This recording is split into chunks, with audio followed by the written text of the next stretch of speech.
নমস্কার, Maruti creative works নিবেদিত আজ আমরা যে গল্পটা আপনাদের কাছে উপস্থাপন করতে চলেছি সেটি হলো মৈনাক কোলের লেখা শনি। গল্প পাঠে থাকছি আমি সায়ন রায় এবং অন্যান্য ভূমিকায় পাপিয়া সাউ, পায়েল ঘোষ, সায়ন পাল, জিৎ দে, মৈনাক কোলে এবং সায়ন রায়। আজকে আপনারা উপভোগ করতে চলেছেন আমাদের এই গল্পের প্রথম পর্ব।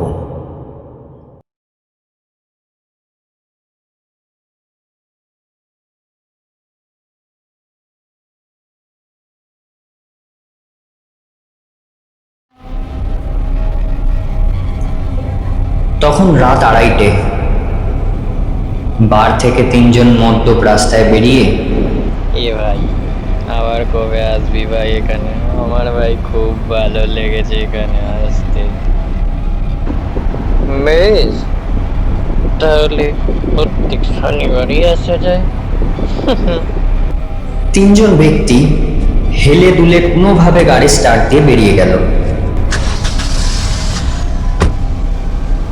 কিছুক্ষণ পর ফাঁকা ফ্লাইওভারে গাড়ি 125 কিলোমিটার ঘন্টায় দৌড়াতে থাকে, কিন্তু মদ্যপ ড্রাইভার সে ঝিমোচ্ছে।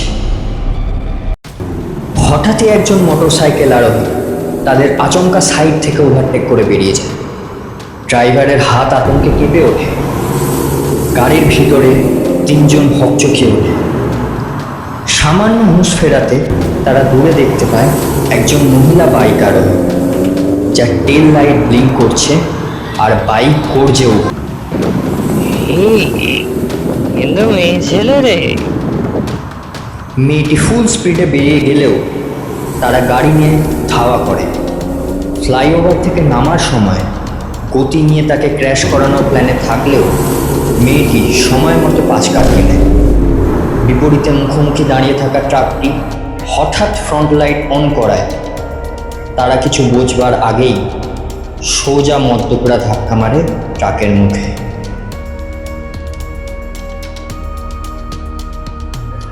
1 ঘন্টা পর 3জনেরই জ্ঞান ফেরায়। তারা দেখতে পায় তারা একটা পরিত্যক্ত ফ্যাক্টরির মধ্যে আছে। বন্যী শিখার হুঙ্কারের পাশ ঘেঁষে বেরিয়ে আসে একজন কালো বস্ত্র পরিহিত ব্যক্তি, যার কাঁধ অবধি মাথার চুল আর চোখে মুখে হিংস্রতার ছাপ। তার বাঁ হাতের কবজিতে একটা 8 শেপের ব্রেসলেট ব্যান্ড। পালাতে কে সাহায্য করেছিল? এই তুই কে হোস মেয়েটার? জানিস আমরা কে? তুই কি এখন মরবি নাকি? না, তোদের আত্মার এক্সট্রা ক্লাস নেব, যাতে পরের জন্মে মহিলাটির যন্ত্রণা ভোগ করতে পারিস।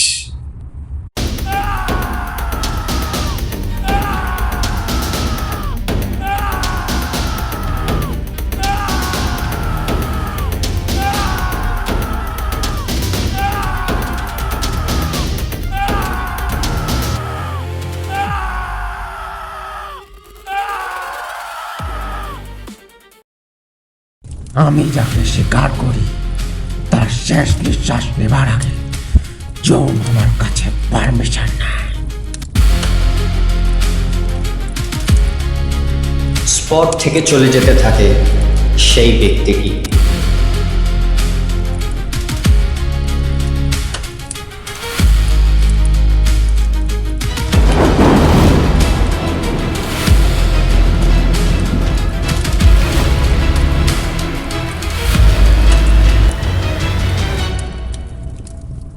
প্রাণায়াম ছেড়ে হাঁক দিল মর্নিং ওয়াকে আসা এক বয়স্ক লোক।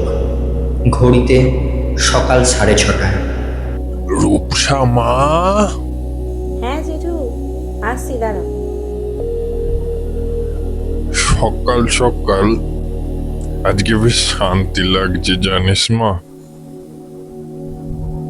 কি ব্যাপার গো? এই দেখ না আজকের নিউজ চ্যানেলটা। কেবিসি কলেজের ধর্ষণ কাণ্ডে অভিযুক্ত 3জন আসামির রক্তাক্ত দেহ উদ্ধার করল পুলিশ। চলুন দেখে নি পুলিশ কি বলছে? আমরা এখনো কোনো ক্লু পাইনি ফোনের একটা মেসেজ ছাড়া। কি মেসেজ স্যার? ধর্ষকদের মৃত্যু রোমহর্ষক হয়, তবে তদন্ত এগোচ্ছে, খুব শিগগির খুনি ধরা পড়বে। কি বলতো মা, আইন হাতে তুলে নেওয়াটা অবশ্যই অপরাধ,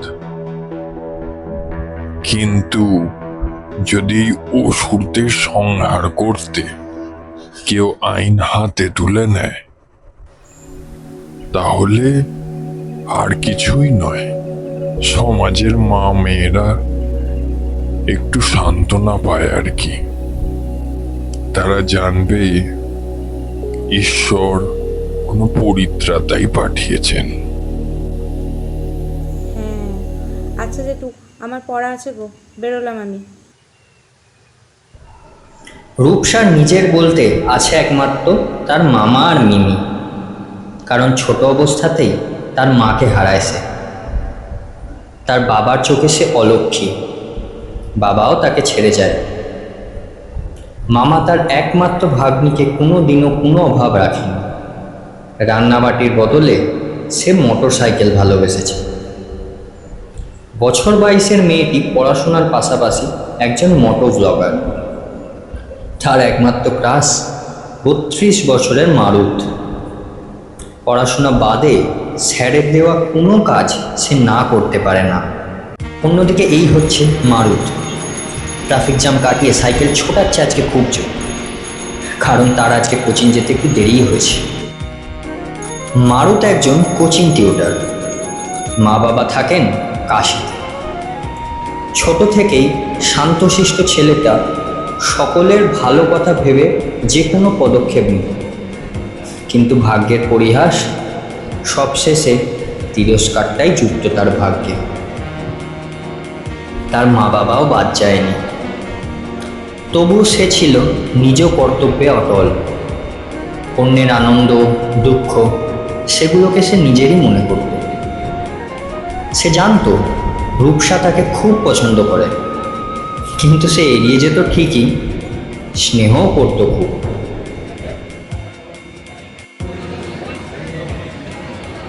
কি রে, সব এত গভীর আলোচনা উত্তেজনা, ব্যাপার কি? সে কি স্যার, আপনি নিউজ দেখেননি?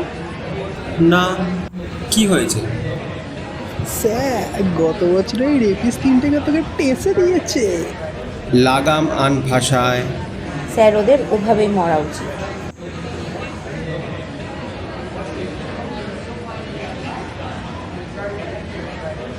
হ্যাঁ বুঝলাম, কিন্তু আপনার বাইকটা সোজাভাবে রাখলে আমি সাইকেলটা সোজা ঢুকিয়ে দিতে পারি।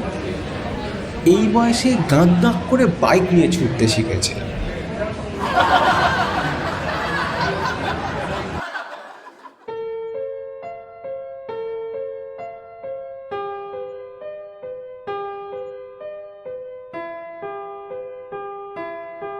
স্যার, একটু দেরি হয়ে গেল। এবার থেকে বেশি দেরি করিস না, কারণ সময় বেশি নেই আমার হাতে।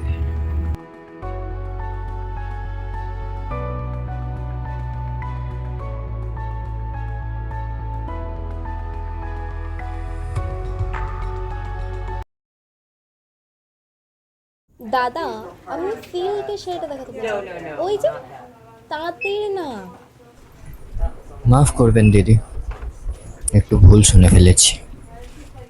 অন্য কাস্টমার সামলানোর সময় পাশের এক কর্মচারী পুরো ব্যাপারটা লক্ষ্য করছিল। কাস্টমার চলে যেতে অন্যমনস্ক কর্মচারীটি তাকে বলেন, সমীরদা, 18 বছর ধরে আপনাকে দেখছি, কোনো দিনও তো আপনি এরকমভাবে কাস্টমার সামলাননি। বুঝতে পারছি একটা বছর আজ পেরিয়ে গেলেও রুমির জন্য আজ আমরা সত্যিই নিরুপায়। আর কি হবে, মেয়ে তো আমার বিচারই পেল না। সমীরদা, সমীরদা, সমীরদা, আইন বিচার দিতে পারেনি তো কি হয়েছে? কেউ ওই 3টে পিশাচকে ঝেড়ে দিয়েছে। আমরা এখনো কোনো ক্লু পাইনি ফোনের একটা মেসেজ ছাড়া। ধর্ষকদের মৃত্যু রোমহর্ষক হয়, তবে তদন্ত এগোচ্ছে, খুব শিগগির খুনি ধরা পড়বে। সমীরবাবু খবরটা দেখে চোখ মুছতে মুছতে একটা দীর্ঘশ্বাস ফেলল। শোরুমের বাইরে এসে নিজের ফোনটা বের করে স্ত্রীকে কল করলো। এই এই তুমি শুনেছো? কেন, কি হয়েছে? আমাদের মেয়ে রুমির খুনিরা সব একে একে মারা পড়ছে গো।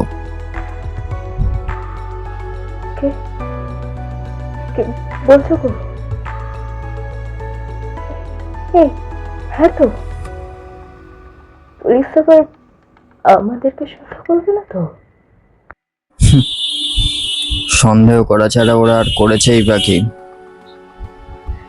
তবে আমার মন বলছে এখনো অনেক কিছু বাকি আছে। কথায় আছে না, পাপেরও বাপ আছে।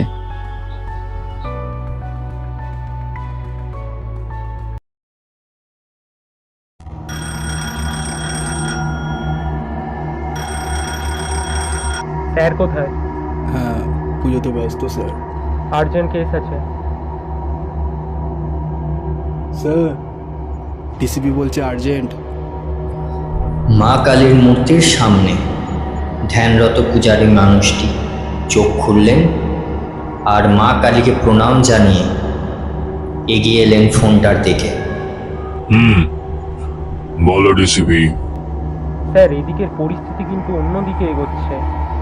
কিসের? স্যার, গত বছরের ওই কলেজের কেসটার আপনার ওই 3টে ছেলেকে স্পট করে দিয়েছে। হোয়াট? কে? জানি না স্যার, বুঝতে পারছি না এতদিন পরে। অত না বুঝে যেই হোক এনকাউন্টার করো। সব কি আমি বলে দেবো নাকি? পাওয়ার সোর্স যা আছে সব কাজে লাগাও। আমি আর নতুন করে কিছু ঝামেলা চাই না। এইরকম তো কথা ছিল না মা। গুরুদাস বন্দ্যোপাধ্যায় ওরফে গুরু, শাসক দলের শক্তিশালী লোকেদের মধ্যে ইনিই একজন। আইনের মধ্যে থেকে বেআইনি কাজ করা তার বাঁ হাতের খেলা। পুলিশ মন্ত্রী হোক বা ডিসিপি, তাকে ডায়ে বায়ে রাখে। পথে ছোট বড় যাই কাঁটা আসুক না কেন, উপরে না ফেলা অবধি সে ফুরসত পায় না।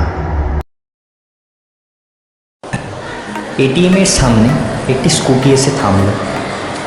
একজন যুবতী স্কুটিটা স্ট্যান্ড করে এটিএমে ঢুকল।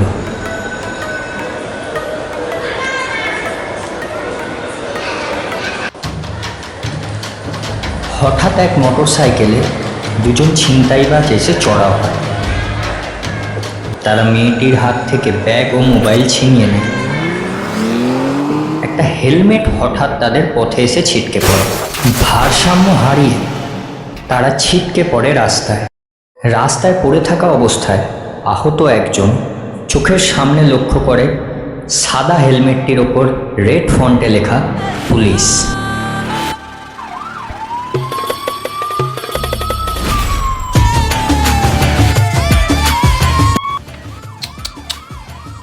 জয়েনিংয়ের দিনেই রাস্তাঘাট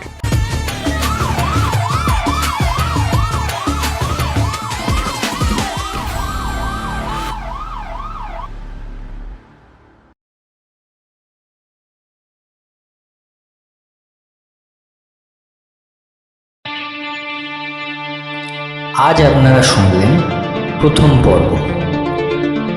গল্পের দ্বিতীয় পর্ব আসছে আগামী শনিবার ঠিক এই সময়। ততদিন সুস্থ থাকুন ও সাবধানে থাকুন, আর আমাদের চ্যানেলটি সাবস্ক্রাইব করে রাখুন।